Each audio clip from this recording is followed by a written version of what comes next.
Collection F, c'est un podcast pour vous, les amoureux du français langue étrangère. Que vous soyez enseignant, apprenant, chercheur, linguiste ou tout simplement passionné de langue française, de pédagogie ou de francophonie, je vous propose d'explorer un thème développé dans un des livres de la collection F des éditions Hachette Fleu. Le thème aujourd'hui, c'est l'enseignement de la francophonie en classe de français langue étrangère. Parler français, c'est déjà être francophone.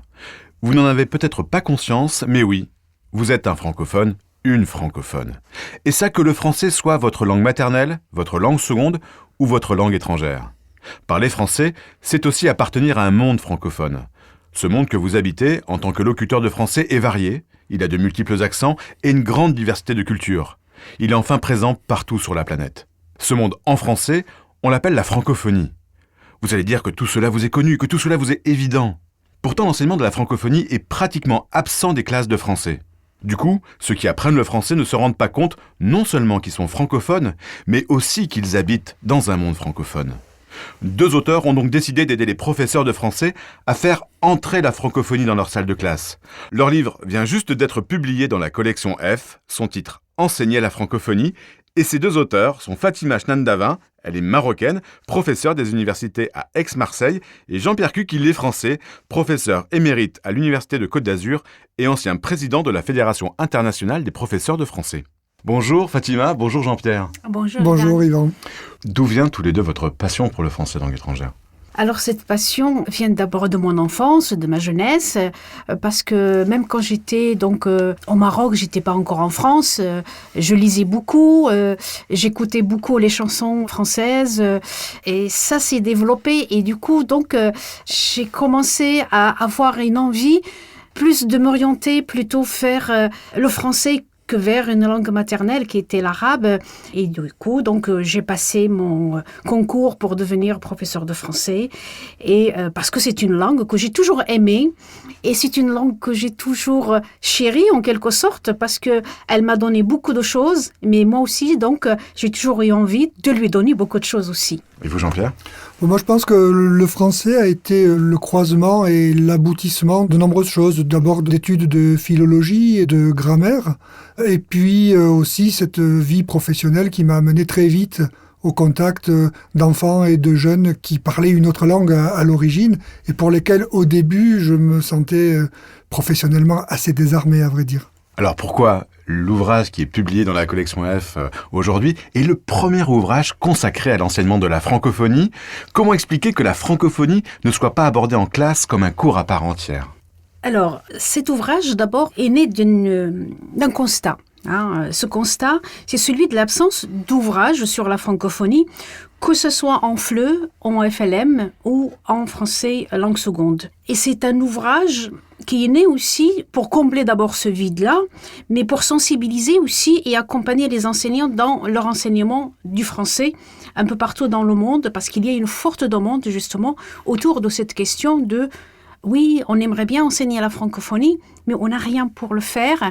Il y a certes, bien sûr, quelques outils qui existent sur Internet, mais c'est pas suffisant. Donc, je pense que c'est pour ça. Je dis ça parce que tout simplement, moi, à chaque fois qu'il y a une formation, je fais passer un questionnaire. Oui, qu'on retrouve dans le livre d'ailleurs. Voilà. Et donc, ce questionnaire, je le fais passer aux enseignants et je leur demande de me dire s'ils ont les moyens, s'ils ont les outils didactiques. Et le retour à chaque fois, c'était vraiment flagrant, c'est-à-dire à chaque fois, c'était le manque d'outils didactiques pour enseigner la francophonie. Ce que vous avez envie, Jean-Pierre, c'est que la francophonie puisse être un objet didactique, comme vous le dites, un objet d'enseignement indépendant et cohérent dans la classe de français. Justement, je pense que c'est aussi une partie de la réponse à votre première question. Pourquoi il n'y a pas vraiment d'ouvrage encore jusque-là ? Parce que c'est un objet difficile à cerner. C'est un objet qui est difficile à mettre, on va dire, dans une cohérence didactique. Tout le monde perçoit la notion, mais c'est difficile de la mettre en musique didactique pour la classe, en fait. C'est à ça qu'on a essayé de s'attaquer. Oui, parce que vous le dites dans le livre, le sens des mots est important. Qu'est-ce qu'on appelle finalement la francophonie ? Il y a la francophonie avec un grand F, à la francophonie avec un petit f, on parle de la francophonie, mais aussi des francophonies. Finalement, c'est quoi la francophonie pour vous ? Alors, d'abord, peut-être avant de définir la francophonie, l'objectif aussi, c'était de sortir peut-être cet objet d'un objet idéologique, oui, vers un objet didactique. Je pense que c'est ça, d'abord, le premier objectif, avant même de définir la francophonie. C'était aussi de faire de cette francophonie un projet éducatif important, à la fois qui permet de travailler sur l'interculturel, sur le plurilinguisme, sur la diversité, bien sûr, des locuteurs dans le monde, et sur la diversité, pas seulement des francophones, mais aussi des francophiles. Donc, je pense que c'est ça aussi qu'il faut absolument signaler avant même de définir la francophonie. Jean-Pierre, comment vous définiriez la francophonie ? Justement, tout le problème est là. Je crois que essayer de donner une définition trop stricte de la francophonie nuirait un petit peu au projet finalement, parce que on va dire que c'est un cadre englobant qui est celui dans lequel travaillent tous les professeurs de français, qu'ils soient de langue maternelle, de langue seconde ou de langue étrangère, comme on a dit tout à l'heure, mais dont ils finalement ne perçoivent pas forcément qu'il existe. Bien sûr. Et alors du coup, ce cadre, il est très large dans ses dimensions historiques, géographiques, mais surtout politiques, idéologiques, culturelles, ce qui en fait un objet extrêmement difficile à manier et à appréhender. Et surtout un objet qui est finalement difficilement susceptible de devenir un objet de transposition didactique comme tous les autres objets que l'on rencontre dans les classes, quelles que soient les disciplines. D'ailleurs, vous expliquez dans une bonne partie du livre, vous entrez dans cet univers de la francophonie, qu'elle soit institutionnelle ou pas.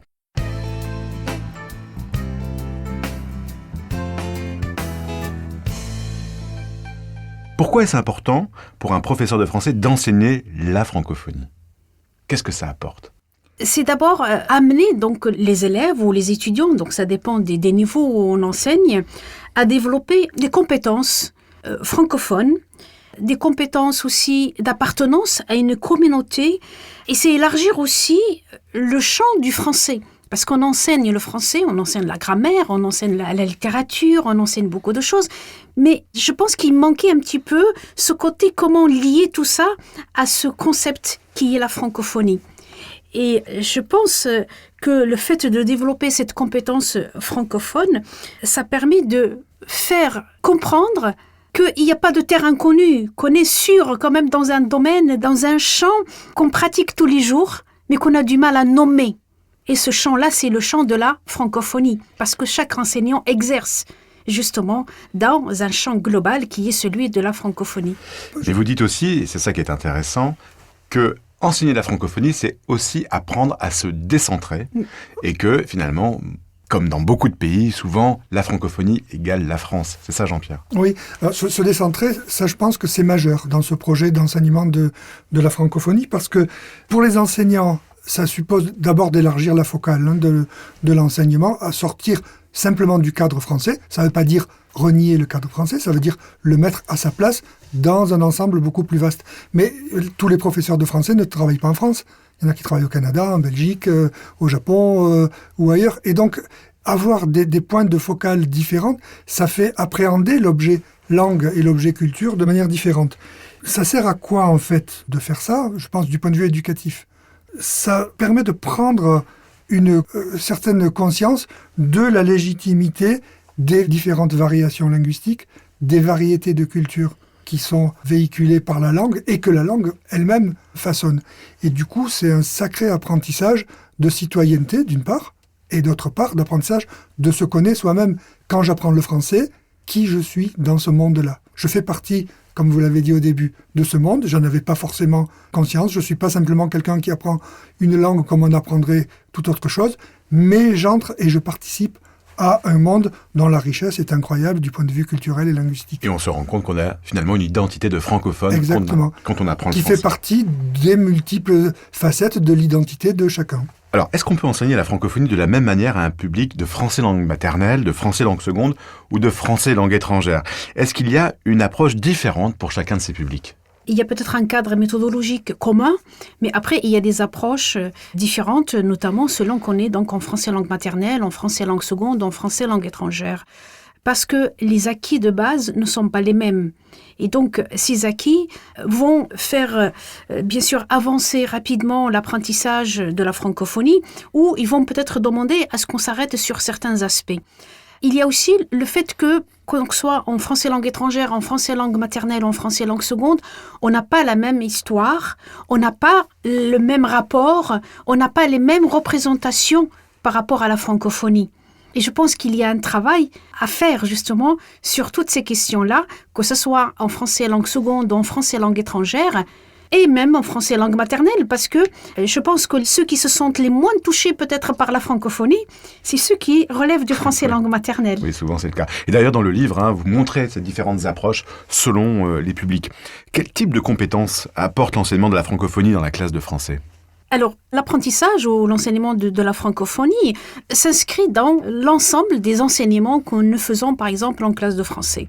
C'est basé sur des activités langagières, comme ce qu'on fait tous les jours. Donc, c'est pour ça que je rassure toujours les enseignants en leur disant « Mais vous n'allez pas inventer quelque chose de nouveau au niveau, justement, méthodologique. Vous allez exploiter les activités langagières que vous travaillez, justement, en classe et vous allez intégrer seulement la thématique de la francophonie. » Donc, c'est pour ça que des activités sur la compréhension orale ou écrite, des activités sur la production orale et écrite s'inscrivent tout à fait dans les thématiques de la francophonie. Et ça aussi, ça permet de travailler à la fois sur le plan linguistique et sur le plan culturel des tâches qui s'inscrivent à la fois dans la découverte, dans la créativité et dans le cadre de l'innovation pédagogique.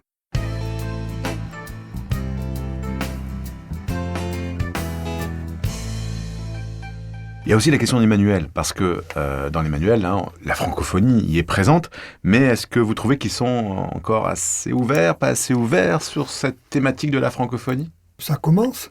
On a l'impression qu'on est maintenant dans une période où on voit apparaître le thème, mais c'est timide encore.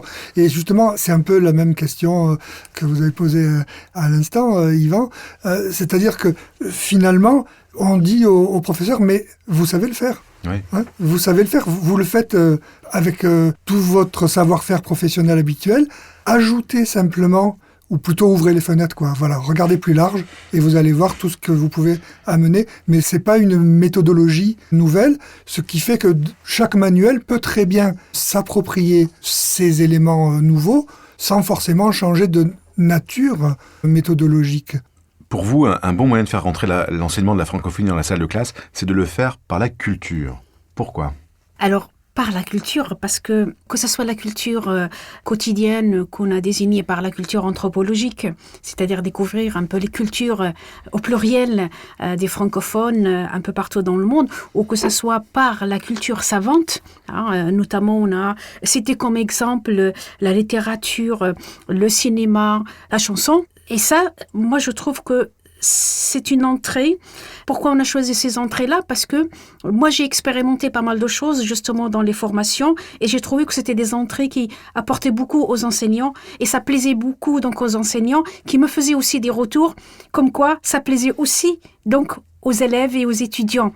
Donc, cette entrée par la culture, je trouve qu'elle est très importante parce que ça permet justement, on a parlé de décentration tout à l'heure, de se décentrer un petit peu de cette culture parfois centrée sur le français et la France pour aller vers les cultures des pays ou des contextes francophones. Et ça, c'est quelque chose de très important, je pense, dans l'enseignement de la francophonie. Donc, on ne parle plus de la culture, mais les cultures ou la diversité culturelle. Et puis la culture qui se trouve aussi dans la salle de classe, c'est-à-dire que ce que vous souhaitez pointer du doigt, c'est qu'il faut aussi être dans une démarche de dialogue culturel, même au sein de la classe. Tout à fait. C'est un va-et-vient entre la culture de l'apprenant et les cultures qui sont étudiées dans le cadre de la francophonie. Parce que c'est par comparaison, par discussion, par justement le fait qu'on puisse comprendre d'où je viens, où je vais justement dans mon apprentissage du français, que je vais comprendre les cultures et que je vais justement peut-être dissiper les malentendus et les représentations qu'on peut avoir parfois sur certaines cultures. Et ça m'est arrivé plusieurs fois dans les formations où je passais des supports complètement éloignés du contexte de l'apprenant et parfois les enseignants étaient vraiment surpris. Et après, ils se disent effectivement, cet écart, parfois culturel, peut être justement travaillé avec les élèves et ça permet de comprendre mieux ce que c'est que la francophonie à travers justement la comparaison des cultures. Sans oublier, bien sûr, la comparaison aussi des variétés linguistiques, parce que là, on parle de la culture, mais peut-être qu'on n'a pas dit un petit mot sur les variétés linguistiques, notamment les accents, la façon de parler, etc., pour que les élèves ne soient pas surpris quand ils entendent justement des enregistrements dans un français qui n'est pas celui des Français et qui n'est pas celui, justement, d'un locuteur natif. Et vous montrez beaucoup d'exemples dans le livre de cette diversité de la culture francophone. Oui, parce qu'on a tenu, surtout dans la dernière partie, qui est plus proche de la classe, on va dire, de donner non pas des fiches pédagogiques, quelque chose qui soit du pré-enseigné, on va dire, mais plutôt de suggérer des supports culturels ou littéraires qui soient suffisamment variés, mais en même temps qui soient dans des domaines que les enseignants ont l'habitude d'utiliser, que ce soit la chanson ou la littérature, et sur lequel ils peuvent bâtir des activités dont ils connaissent déjà les mécanismes. En fait, ce qu'on a essayé de faire, c'est de dire à nos collègues, mais ne soyez pas déroutés par cette idée. Ne soyez pas déroutés, vous savez faire. Oui, c'est ça. Ce que vous souhaitez faire comprendre, d'abord, c'est que tous les enseignants de français sont, sans qu'ils le sachent vraiment, des enseignants de francophonie. Exactement. Alors, au-delà de lire votre livre, quels conseils de base vous donneriez à un professeur de français qui nous écoute et qui veut se lancer dans l'enseignement de la francophonie dans sa classe ? Le conseil, moi, que je pourrais donner, c'est une fois donc qu'on a lu le livre, c'est de comprendre que ce qu'il y a dans le livre, ce sont des pistes. Et que ce sont des pistes à enrichir. Et qu'il y a un travail qui va être basé sur un réflexe francophone et des compétences francophones qui vont permettre à l'enseignant de, justement, faire une nouvelle transposition didactique, peut-être, de ces contenus qui sont à la fois donc des contenus linguistiques et des contenus culturels. On laisse, en fait, une grande liberté à l'enseignant de dire « je m'inspire de ce travail » qui va m'aider. Donc nous, on l'accompagne, mais après, donc le travail en classe, je pense qu'il est libre, bien sûr, d'utiliser peut-être d'autres supports, d'utiliser peut-être d'autres outils didactiques.